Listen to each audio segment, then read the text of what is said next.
I do. I see them do that. Okay. All right. Hello, everyone, and welcome to Stories That Shape Us. My name is Joanna Daniel. I have a very special guest today. His name is Daniel. He's a youth educator and advocate from Collective Shout. Daniel's page came up on my timeline right at a time when I really needed it, and I'm going to talk some more about why I needed it and how helpful it was to me, and I'm hoping it's going to be to you. Thank you for coming, Daniel. Thank you so much for having me. Do you want to tell us some more about yourself, the work that you do through Collective Shout, and what kind of youth advocate are you? How do you support youth educator? How do you support young people? Sure. Thank you so much. So, yeah, I work for Collective Shouts, or a grassroots campaigning, education, advocacy movement against sexploitation in all its forms, the objectification of women, sexualization of girls. And I have the privilege of primarily focusing my role on boys and men, but obviously to advocate for all of society to recognize the harms of pornography, of sexualization, and of objectification. That has me predominantly spending my time engaging young men across Australia to think about how these harmful cultural messages impact their ideas about masculinity, about sexuality, about how they see men and women, so stereotypes about body image, mental health, consent, respect, all these topics. And so Mm, our unique position is we take a very much a porn critical focus on how we do education for young people. mm. And I love that. There's so many things that you said in there that, I mean, one, I've never heard in church. I've never heard it anywhere else for that matter. So our young people are not getting appropriate education around sex and consent and pornography and the impact of that. And what I want us to talk a little bit about how pornography impacts our young people, and why is it so important, the work that Collective Shout is doing and you're doing. Why is that so important? Yeah, it's a great question. And I think it's good to recognize that everything is educating. Education doesn't just happen in a classroom or a university. The whole world around us, what we learn about through society and culture really shapes us, but it shapes us more in an unconscious way. That's where we take our cues. When it comes to pornography, I recognize that as probably the most powerful educator and sex educator. My Mm, background is I'm a health professional who's done media and PR postgraduate studies, and I actually studied propaganda. And I would say pornography is the most potent form of propaganda we've ever served up to our civilization. And we're mm, seeing the impacts of that. And just to give some statistics in case people are interested, the average age of exposure from the latest UK research from 2023 January was that 13-year-olds is the average age of exposure. But that's for wow. boys and girls. It's definitely younger for boys. And 10% of 9-year-olds have been exposed to pornography. And so when we Wow. consider that, and here in Australia, some of the research suggests that 20% of adolescent boys are watching it every day, about 40% every week, and close to 70% monthly. So that is having a huge impact. And I say that even as much as I think what we do is fantastic, how do we compete against that? How can you Mm, compete against that kind of formation or deformation, however you want to frame it? How do you compete against that? And so they are learning so much through pornography as an educator and a sex educator. And we hear the stories, and the stories are getting worse and younger in terms of what they're learning. Because as pornography has become more mainstream, it's also become more violent, more misogynistic, and more racist. And that's something that, for a supposedly progressive society that values equality, I don't think we've really grappled with that. We haven't really examined why that is, and why we've put the profits of the global porn industry above the mm, well-being and rights of young people to have their adolescence, their experience of puberty, their bodies not distorted or groomed or disrupted by this industry that doesn't care about their well-being. So we'll start it there, and there's heaps more to say on top of that. wow.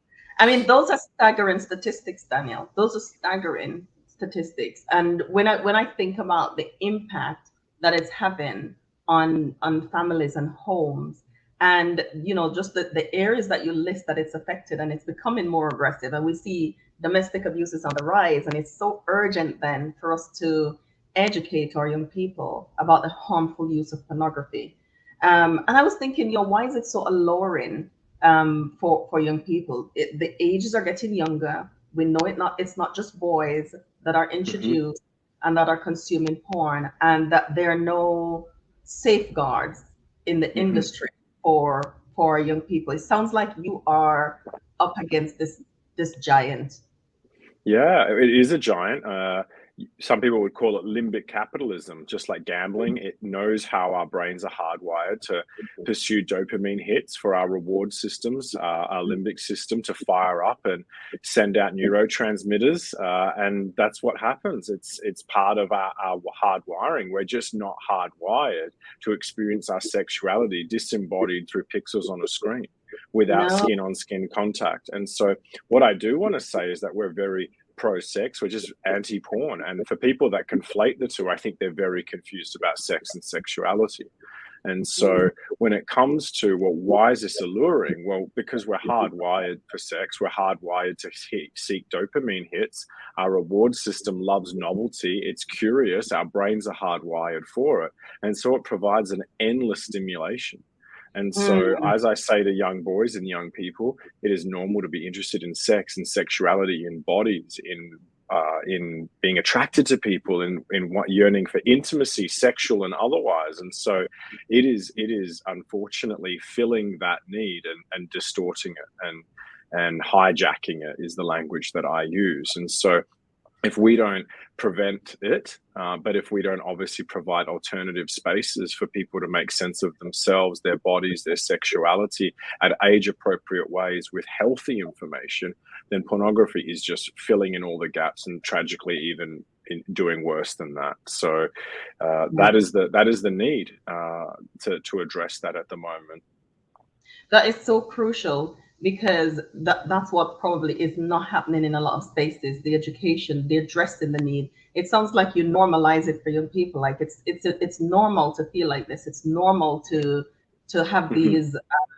these thoughts and feelings. Absolutely. But we Absolutely. don't. It's normal to be curious. Yeah, Yeah. Like yeah. I was exposed to pornography when I was 11 years of age, right? And so I wasn't looking for it, I wasn't searching it out. Other kids are, they might be curious, or they hear mum and dad or something on the TV and they type in innocent Mm, search terms into Google or maybe inappropriate things they've heard someone else say. And this is yes. what gets fed to them. In my instance, it was an older family friend showing me, which Mm, is also very common. I hear this from young people that they're being forced to see it at school, on the school bus, at the school camp, older brothers, older friends, or boys at from church. class showing them.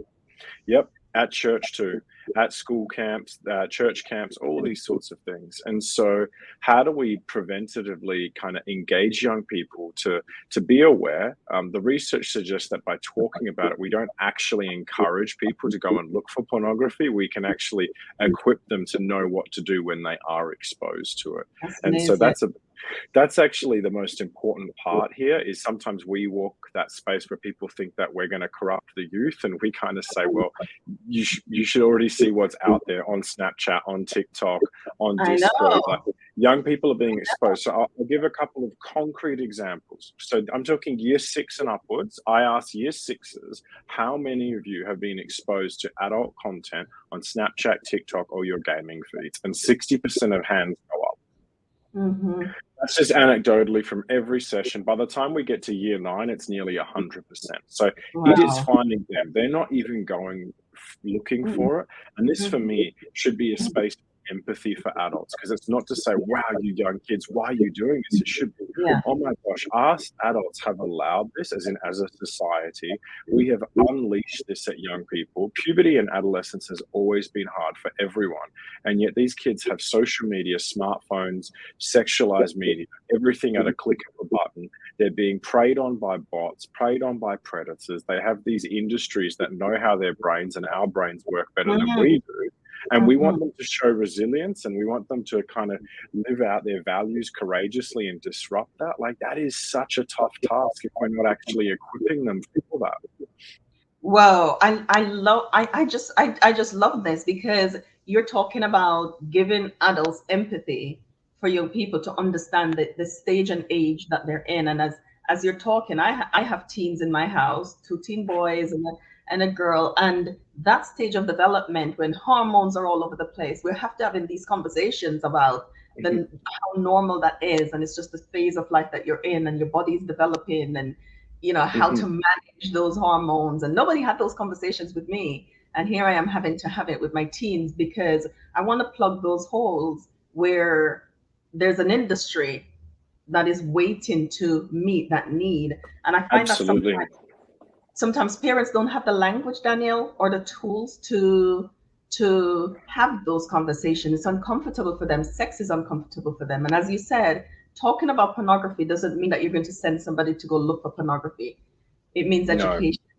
How can you talk to totally. a, how can you talk to a parent or a church group who are they're very conservative and they don't even say the word sex in church, so you're not going to hear pornography? What can you tell them about how to help their young people?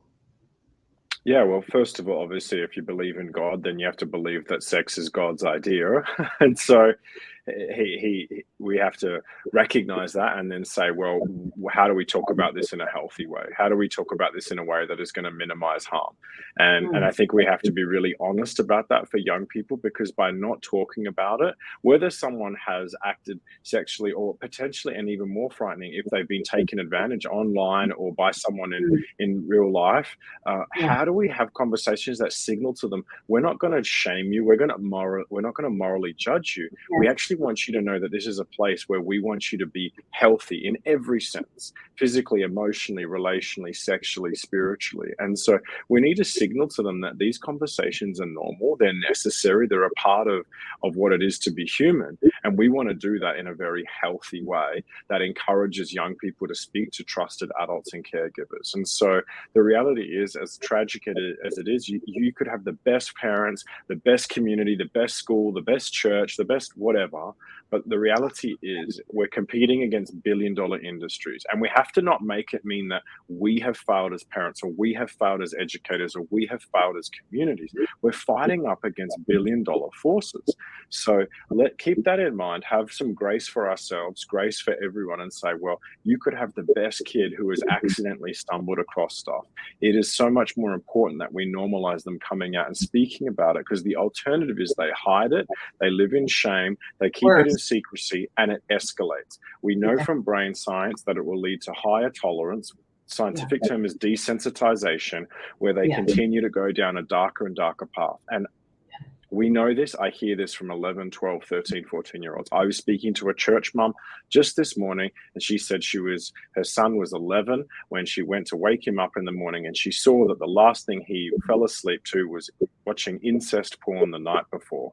wow, Like it was wow, on his phone as the alarm went off that wow. morning. And this is a mum who has been proactive, has been engaged, and that is just tragically the world that we're navigating here. And so a few things is we can't panic, we can't react, we can't get upset at our children, because if they've opened up to us, that's a wonderful thing. We have to keep those lines of communication open. That Yeah, shows that they trust you. And again, this isn't a one-off conversation as well that we have to get perfectly. It's not the sex talk, it's lots of talks about sex, right? It's not a one-off thing. And it's the yeah, teachable moments. They might hear something on the radio, and believe me, speaking to young people, it blows me away how many things they pick up on or hear about mum and dad or see how mum and dad react to things.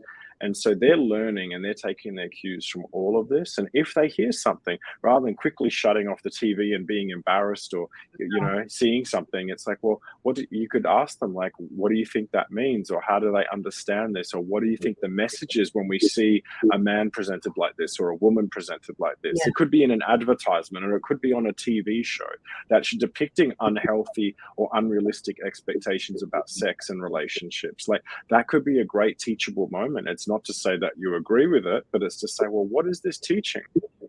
use it. Because a lot of it is teaching young girls that they should be pieces of meat up for grabs sexually all the time. And it's teaching boys to be dominant, to be controlling, and to see women like that.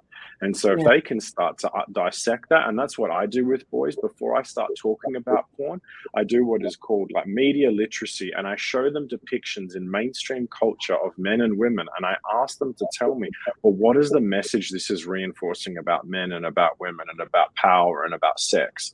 And they can do it intellectually. So they get it. They have the smarts. And I'm talking year 6, 7 boys upwards, right? They have the smarts. It's about getting into their hearts, right? It's one thing to give an intellectual answer, but then it's another thing to say that I am not going to show up in the world that way. I'm going to reject that and choose to relate with empathy, with mutuality, with reciprocity, with courage when it comes to my values.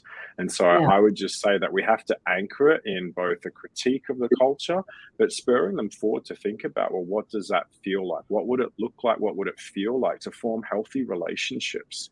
And we're not talking just sexual or romantic. It's like, what would that feel like if your friends knew you were trustworthy and the women and girls felt that you were safe? Like if I'm talking to a young man, what does that feel like to be a guy that people go, he's courageous, he lives his values, he doesn't compromise? Wow. He's a young man of integrity. That's right. I can depend on him to keep me safe. He's never going to take advantage of me. Totally. All of those things. What would it feel like to be that kind of person as opposed That's to right. be in not way. Someone who everyone goes, oh yeah, he's, that's the creepy guy, and everybody knows he's doing dodgy things at a party, and everyone kind of knows he's that guy. And so like, what do we do about that? But I think there's lots of things that we need to normalize, and I think recognizing that these things impact people irrespective of their communities, irrespective of how good their families are.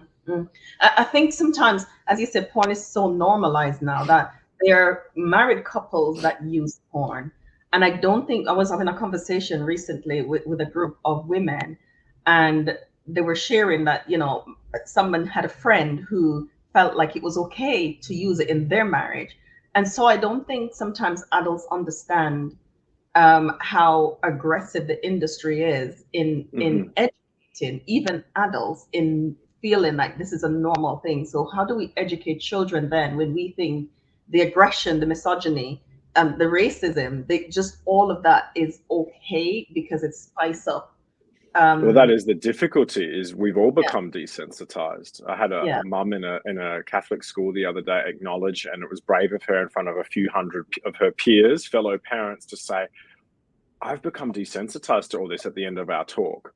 And I think that's the posture of humility we actually need. Is I don't do this work saying I'm an angel on a cloud, immune to all of this. All you plebs down there, you're the ones so affected by desires and being aroused and all that. No. I'm a man navigating a hypersexualized culture, navigating porn culture, trying to have a healthy relationship to myself and the people around me. Like I'm squarely in this, and I have to be vigilant, and I have to be discerning as I navigate all these messages that I'm bombarded with.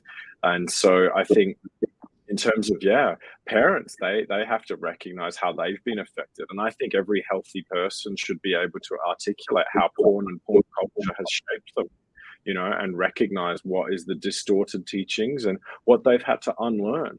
Again, even if you haven't been exposed to pornography, the language, the ideas permeate culture. And I think someone who has that emotional capacity, that capacity for reflection, should be able to recognize, this is what it started to teach me. And this is what I've had to willingly unlearn. And this is now what I'm choosing to learn or choosing to embody when it comes to relationships. And so I think I would caution all people, but especially women, like, don't date someone who consumes porn. And if they have, then you'd want to know, well, what did it teach them? And can they articulate what they've had to unlearn? Because if they haven't, I'm not sure they're aware of how much of a formation they've received from pornography. Absolutely. And what you said is just so crucial, that you said you're a man, just normal. We're all navigating a hypersexual culture, trying to make different choices. Because you said earlier, and it's true, and this is what I talk to my teens about, the hypersexual culture that we're living in affects the emotional part of our brain, the limbic system. When it's written there, then we have sometimes a lifetime trying to consciously engage the frontal lobe to make different choices. And sometimes that's the hard work that people find challenging, especially when you're doing it on your own and you don't have the support of empathetic, kind and loving parents to help to guide you to make those decisions, to engage your frontal lobe and to make different choices, to be that person of integrity that you want people to see you as. And so that's why I think parents can't be afraid of the message, can't be afraid of tackling the subject of teaching positive, healthy sex education or just relationship to young people Otherwise, Yeah, you're absolutely. losing. Absolutely. Yeah, I'm with you so much on that. We have to normalize talking about it. I recognize that that's difficult for perhaps teachers and sometimes parents to their own young people, but we can Yeah, definitely just talk about it in the abstract. Like, how is this affecting us? What is it teaching us? There's yeah. great resources out there online. Happy to share some. And in terms of my stats earlier, that was from the Children's Commissioner in the UK as Wow. well. And that report is titled, most of it is really just abuse, is actually just abuse, which is a quote from a Mm, young boy reflecting on what he's seen in pornography. And so there wow. is becoming more of this critical literacy around pornography. But yeah, there's definitely more work to do. And I think we can start at younger ages, not necessarily talking about pornography, but stereotypes, the ideas that we start to learn about women and about men and our role and our place in this world. And so I think that's where it can start, so that when we are presented with even more toxic media, we can hopefully critique it and recognize how unhealthy it is. Um, Absolutely. but I yeah, we think it can't needs. do it alone. You mentioned connections. I'd love to talk about that as well if you'd like to. Oh yeah, I mean, I was going to get onto that. I think it's important for us to maybe put it in curriculums that, Sabbath school and Sunday school, and we do pathfinders and scouts, and put it in curriculums where we work with young people so that they understand it early and we're training them early to recognize. So you know why I contacted you that morning. Uh, Background, I work with men, as I said earlier, who are trying to heal from pornography addiction and do good work with men. But then I got a message from a young mom saying, Joanna, this is what I noticed. This is what I saw. She was distressed. What can I do? As I said to you, I believe connection can fix anything. When we can have secure connection with our children, we can listen empathetically. We can walk with them through places of challenges that they're walking with. And so I gave her some of those pointers, and she kind of messaged back and said, is that it? And I thought, I felt completely de-skilled, like I didn't know how to manage the subject when it was a young person. And so that's when with your stuff came up on my feed. What would you say to that young mother? Can connection help her? How can she help her son? It's definitely a part of it. I think ultimately we have to start with why. And does this person have an internal motivating factor as to why they want to quit? Not because their mum told them, not because their partners told them, but because this is something that they're choosing and they're clear on why they're choosing it. For example, they also need to know, like, what is motivating, what outcome do they want, and it has to be more than just, do I want to quit porn or not? Like, the why has to be a vision for like what life would look like. How would they feel? What would life look like? What would you have access to? What gifts, talents, abilities would you be able to give more expression to if this Mm, wasn't something that you were compulsively using? So I think wow. we need a really clear vision on what that looks like and the why behind it. But also, in some senses, perhaps the stick as well as the carrot helps, which is, well, there's the carrot. But like, for example, I say to young men, if this was something that you were to use day in, day out, and you were to become desensitized, because that's what your brain would do, where would that lead you? What would that do to your brain? What would that do to your loneliness, your satisfaction levels? Would you be able to enjoy life? What would it do to your relationships? There's almost a need to think like, what would it look like if I didn't stop this? Go and speak to the men who have had compulsive use for 10, 15, 20 years and see where their lives have ended up. And like, that scares me spitless, to be honest. And that's Yeah. not my motivating factor. I'm more driven by a positive vision. But sometimes it's like, I've seen these guys, they've rocked up to workshops, they've lost their wife, their kids, everything. They're alone because this thing has consumed them as they've consumed it. It's tragic. It And is then tragic. from there, I think it really needs to be like a stock take of, well, is my life geared towards me choosing what's healthy or what's harmful, right? And there are Mm, no superheroes. It's not about willpower. I think so much of it is structuring your life, doing a stock take. What am I eating? How's my sleep? How have I structured my room, my actual environments? What am I filling my time with? What is my connection like? What do I do with mindfulness? Like, there is like so many areas of our lives. And this is, again, there's no silver bullet, but here's some stock take areas to think about. And I think a yeah. big part of that is like, what are my triggers? Am I going to, when I'm bored, sad, lonely, hungry, rejected, depressed, and getting clear on that and then going, well, why is that? Like, why is that? What am I looking for? Because it's soothing. That's what it ultimately is. But it's like, why? What is it being used to soothe, to distract? That doesn't justify it, but that is very much what I hear from young people everywhere. And then I think getting clear on what that is, and finally we have to be open to saying, do you need professional help? It's very unlikely you will overcome this alone. You need community, you need accountability, and you very well would need professional help from a counselor or therapist who has a porn critical framework. There are plenty of dodgy people out there who think porn is fine and could enhance your sex life. It goes against all the global research. You need to find someone who agrees with that, who's going to help you to overcome it and form the kind of person and relationships that you desire. And the reason I say professional help is I'll share a story to illustrate my point. There was a guy in my former life. We used to play sport together routinely. We were in each other's lives. He knew what I did for work. He never, ever opened up to me until a couple of summers ago, where he then said to me that he'd been using pornography and it had destroyed his marriage, to the point of his wife screaming, wailing in agony in their kitchen floor, which is understandable. She'd felt betrayed. She was sick of checking in and asking, and they were a few years into their marriage, and it was completely destroying their intimacy on every single level. And what blew my mind is, like, he had struggled with this since he was 14. He brought it into his dating. He brought it into his engagement. He brought it into his marriage, and just had never taken it seriously. And I would have said this was an upstanding guy, a guy that I trusted a lot. I'm not saying that he's not trustworthy, but he just never took it seriously until there was his wife wailing, crying on the floor. And at that point is finally when he took it seriously, and he took himself to a sex addiction fellowship, which was hard for him because it's like, well, these other guys are on the verge of, committing crimes and purchasing women in the sex industry who are being exploited. Like, I'm just looking at porn every so often. But he did that. He started to see a therapist, and he put accountability in place relationally. And I say all that to say that we have to recognize that that may very well be what people need. Because I've had some people say, oh, maybe I just need an article. And these are smart, intelligent men. And I'm like, I don't think you need any more information. I'm not sure it's a lack of information. For the young boys I speak to who have never heard a porn critical message before, it could very well just be some information that really helps guide them. But I really want to come back to that scenario where it's like, no. He needed to take some significant action. And I think sometimes we are self-deceived. We are kidding ourselves when we think that this isn't going to affect us or affect our relationships. And then it will spill over until it's at crisis point. But I would say, let's actually take those really positive, healthy steps sooner so that there's less damage to be repaired. Absolutely. I know what it looks like at the other end, and it doesn't. Sure. It's not.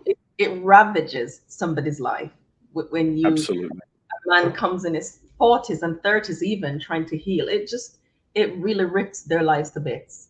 Even a man who is single and lost a wife, it just is completely. It's a complete takeover. So I'm really passionate about the education that is needed for young people to know early what this can do and the potential and how it will destroy their lives. So thank you for that. What would you say to the 11-year-old that was caught with using consuming porn? What would you say to him? I would say I'm so sorry. This isn't your fault. We, the adults, haven't safeguarded you. We, the adults, haven't protected and equipped and empowered you to make healthy decisions, or to even the fact that you even have to make a decision between what's harmful and what's good. That's on us. You're not bad, wrong, evil because you've looked at this. $1 billion industry has preyed on you, has groomed you, has hijacked your brain and your body connection, and has fed you stuff that you are hardwired to be interested or to find interesting. You're not bad or wrong. That it's important that you get the support that you need, whatever that looks like, and for you to actually thrive as a young person. And so, that's a big part of my messaging, that this is normal to be exposed. And again, that's not great that that is the case, but they have to know that they're not alone here, because a lot of them feel that. So it's normal. This happens to other young people. And there's other young people who have had this, who have managed to choose healthier alternatives and healthier lifestyles and have thrived afterwards. And they have thrived afterwards. And that's so important. That's a key message for the for the mom and for the child to know that there are young Mhm. people who have gone through it and have chosen healthy afterwards. In the few Absolutely. minutes, tell us about how connection can help, Daniel. Um, Yeah, I would just say that like we need that. We are hardwired for connection. We yearn for intimacy. Unfortunately, men are conditioned to think that connection and intimacy is purely sexual.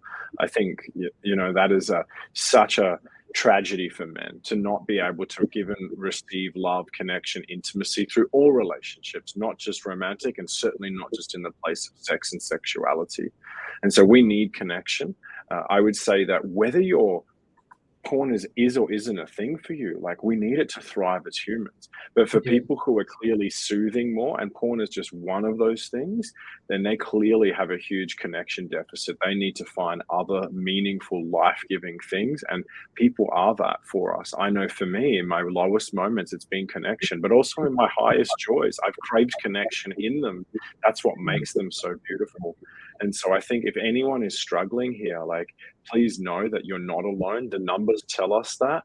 We just Yeah. need people, and especially men, to be brave, to be courageous, to share their stories. Because every time I do, hundreds of men come out and speak and open up and share the realities of what's happened to them. And so I think we need to do that and to realize in that place of connection, like so much can happen, but there's a vulnerability there, but that's a beautiful thing. And that's for me where there is hope and where there is transformation is men finding like-minded community. And I would encourage men to gather with those kinds of guys and journey with them, irrespective whether you're sober one day, still struggling, or on the journey, or fully overcome it. Like everyone, can benefit from us all sharing our stories and helping us along the way wherever we're at. Thank you so much. Thank you so much, Daniel, for coming. And I know we could go on, and my mind, I'm a creative, so my mind is always going like, okay, so what could we do No next? doubt. Know there'll be people who want more. I'm going to share this with my pastor and elder. They're amazing. And I know that they will jump on this for the young people that are in our church. But what do you have anything on offer that could help parents help their young people? Sure. I've got lots of resources that I could recommend. If there's questions, feel free to send them through, obviously, to you, Joanna. Perhaps we could do this again where we just ask Yeah. me the questions and we can work through them, if there are specifics in that all. But there's some great websites. None of them are ours, but we just collaborate with other groups. But you could come to collectiveshout.org. There's some good information on the harms of pornography, what we're doing to advocate, how we're educating. I would also recommend resistporn.org. Was created here in Australia for church communities and just other people looking to educate in this space. I highly, highly recommend those resources. And there's even more. So feel free to get in touch and ask any questions, and I'm happy to send that through to Joanna. Thank you so much, Daniel. I really appreciate your time. And look out keep checking our website on Wounds to Scars to see what else. I'll put some of those links that Daniel mentioned below this video or in the show notes of the podcast on Spotify and Apple so that you can have access to the resources. But the resounding message that I got was we live in a hypersexual world. The porn industry impact our limbic system. Once it's written there, it's hard work to rewire, but it's possible and it's doable. If we can have empathetic, understanding conversation with our young people around porn, then it helps them to understand and help them, give them a vision. And Daniel talked about that intrinsic motivation, like what is it that is, they're not going to want to do it, stop, because it's a sin. And I'm speaking from the Christian perspective, but most of us are like, you're engaging their frontal lobe then, and that's not where it is. It's so we need to engage them on a different level so that we can help our young people not get to 30 and 40 and struggling and battling, losing their marriages and their self-esteem and their integrity, which takes a long time to rebuild. But we can go on about this. We're going to stop here, but keep looking at Wounds to Scars website to see what we have next about the subject of porn that I know is so crucial and important to many. Thank you again, Daniel, and thank you for joining us in this episode of Stories That Shape Us. I hope you'll join us on the next story.